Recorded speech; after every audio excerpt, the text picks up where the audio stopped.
कुरान पाक ने ना अहले यहूद की एक आदत बयान की।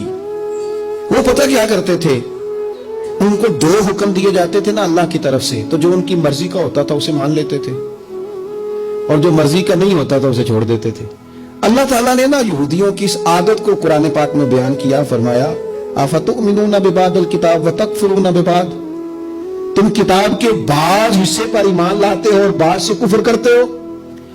आज ना बदकिस्मती से खुदा हमें माफ करे, माज़अल्लाह, मुसलमानों में भी ये आदत आ गई है कि अगर उनकी मर्जी की बात हो तो मजहब इस्तेमाल कर लिया, और अगर मर्जी की नहीं तो फिर उन्होंने कभी मजहब की बात हो नहीं की। हमारे एंकर फटाफट कहेंगे ओ जनाब ये बात इसका भी तो इस्लाम हुक्म देता है। इस्लाम इसके अलावा भी कई चीजों का हुक्म देता है, आप उसकी तरफ भी जनाब थोड़ी तवज्जो करें, कुल दीन बयान करें। मैं अक्सर कहता हूं एक बंदा हलाल हराम की तमीज नहीं करता, पड़ोसियों को तंग करता है, दोस्त उससे बड़े परेशान है, नमाज के वो करीब नहीं जाता, रिश्वतखोरी, चोर बाजारी, माज़अल्लाह सारी बातें उसके अंदर पाई जाती हैं।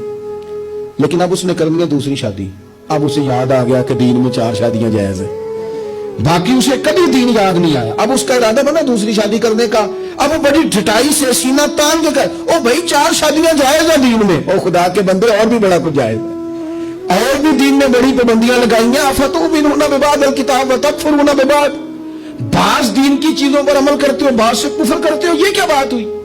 हमारे यहां औरतें क्या कहती हैं, वो कहती है मैंने फलाने मौलाना साहब से सुना है औरत पर जरूरी नहीं सास को रोटी पका के दे, औरत पर जरूरी नहीं ससुर की खिदमत करे, कहां लिखा है बताएं। तो मैंने कहा चलो जो लिखा है इस पर ही अमल कर लो।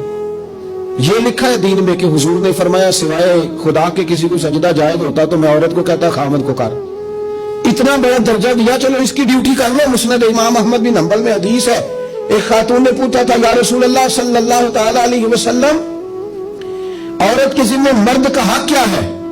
तो हुजूर ने फरमाया अगर मर्द की नाक से पीप निकले और औरत अपनी जुबान से साफ करे तो फिर भी खामद का हक अदा नहीं होता।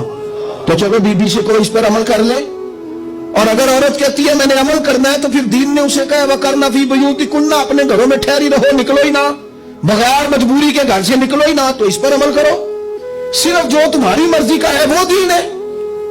बाज मजहबी लोग भी ये काम करते हैं, जो उनका मुखालिफ हो गया वो बेदीन हो गया, जो उनसे फिर गया वो बेदीन हो गया। आप दीन को इस्तेमाल तो ना करें, दीन को राहबर बनाए, अपने मकासद हासिल करने की सीढ़ी ना बनाए।